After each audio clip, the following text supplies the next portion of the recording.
Di balik setiap sudut gelap, ada cerita yang menunggu untuk diceritakan. Bersiaplah untuk teror yang tak terduga.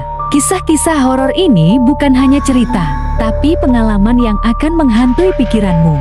Di tempat ini, suara-suara bisikan akan menjadi teman tidurmu. Selamat datang di Story Horor. Sebelum ke ceritanya, saya mohon dukungannya dengan cara like, komen, dan subscribe biar channel ini terus berkembang.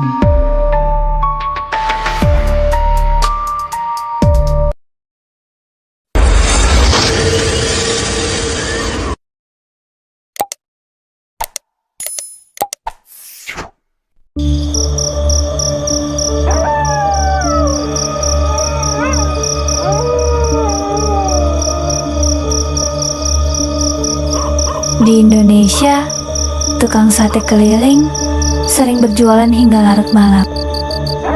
Melewati jalan-jalan sepi, kampung sunyi, bahkan tempat yang katanya angker. Tapi bagaimana jika suatu malam bukan manusia yang menjadi pelanggan, melainkan sesuatu yang tak kasat mata? Cerita ini adalah kisah tentang seorang tukang sate yang mengalami gangguan mistis saat berjualan di malam hari. Namaku Pak Rahmat. Sudah hampir 12 tahun aku menjadi tukang sate keliling di daerah pinggiran kota. Setiap malam aku dorong gerobak sate, membawa arang, daging, dan bumbu kacang, sambil berteriak, "Sate, sate ayam, sate kambing." Biasanya aku mulai berjualan dari habis maghrib sampai sekitar jam 12 malam. Malam itu, sekitar jam 11:30. Daganganku masih tersisa cukup banyak. Aku memutuskan lewat jalan pintas di dekat kebun bambu tua, supaya cepat sampai ke kampung berikutnya. Tempat itu memang terkenal sepi. Hanya ada lampu jalan redup yang kadang mati. Saat aku sedang mendorong gerobak, tiba-tiba terdengar suara dari belakang. "Pak, sate, 1 porsi." Suaranya pelan sekali, seperti orang berbisik. Aku menoleh. Di bawah pohon bambu, berdiri seorang perempuan berbaju putih. Rambutnya panjang, menutupi sebagian wajahnya. Aku berpikir, mungkin warga sekitar. "Iya, Bu. Mau sate ayam atau kambing?" tanyaku. "Campur saja. Campur saja." Aku mulai membakar sate. Anehnya, saat aku menusuk dan membalik sate, aku merasa udara di sekitar tiba-tiba dingin sekali. Padahal biasanya panas karena bara arang.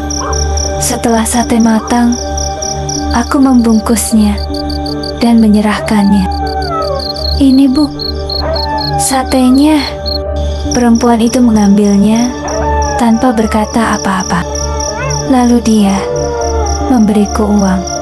Tangannya dingin sekali, seperti Aku tidak terlalu memikirkan. Aku masukkan uang itu ke kantong. Saat aku ingin memberikan kembalian, aku berkata, "Bu, kembaliannya." Tapi ketika aku menoleh, perempuan itu sudah tidak ada. Padahal jalan di situ lurus dan terbuka.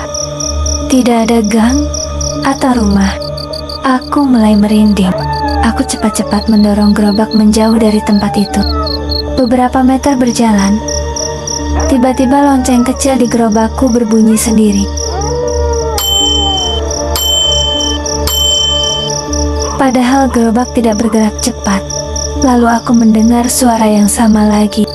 "Pak, sate lagi." Suaranya tepat di belakang telingaku. Aku langsung menoleh cepat. Tidak ada siapa-siapa. Tapi yang membuatku makin takut, aroma sate yang tadi kubungkus tiba-tiba tercium lagi dari belakang gerobakku. Seperti ada yang sedang memakannya. Aku mulai membaca doa sambil mendorong gerobak lebih cepat. Saat sampai di kampung yang ramai, rasa takutku sedikit hilang. Aku membuka kantong uang dari pembeli tadi, dan saat itulah aku benar-benar merinding. Uang yang diberikan perempuan itu bukan uang. Di tanganku sekarang hanya ada daun bambu kering yang dilipat seperti uang.